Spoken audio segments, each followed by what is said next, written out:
Okay, so what we have here is the UIUC Trivia app. At the title screen, we have the choice between 10 questions, 20 questions, and 30 questions. And these are radio buttons. So I'm gonna select 10 questions for now, right? And down here, we can see what our previous score was. And because we just opened the app, so it's 0 right now. So then I click Start Game, and we can see the question. So these questions, they're randomized from our software library. The correct answer is also randomized every single time. So basically, there's any number of combinations of the questions. And so I don't know what the answer is right now, so I'm just gonna click this one, and then.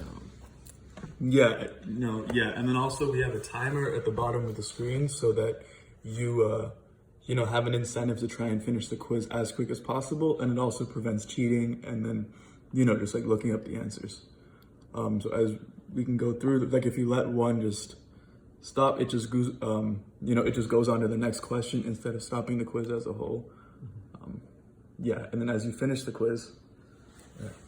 So as we finish the quiz, like say we go through the remaining amount of questions, we'll just click through as to now.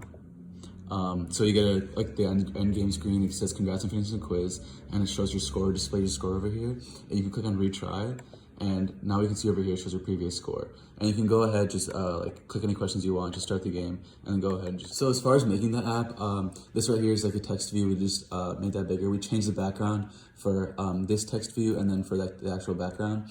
And these three are just radio buttons, and this is just like a regular button to just where it listens to which one we picked, and it bases, we have a variable that sets the amount of questions and bases off that.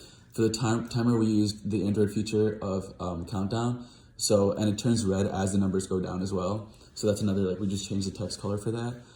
We display the score over here using another text view. These are all their own buttons, and we put on-click listeners for each of these that'll move on to the next question, as well as add your score if you got it right, or just keep your score constant if it stayed the same. So as well as with the on-click listeners, there's a timer for each. There's a timer set for each button as well that'll reset the timer every time you click the button. So it'll give you 10 more seconds every time you have a new question to answer from. As far as the randomization of questions, we have like a library of where we store all the questions, and we use the Java function random as to pick from that library every time. And this randomizes the questions, but the questions are linked to the answers, so it randomizes that whole group of question and answers all together.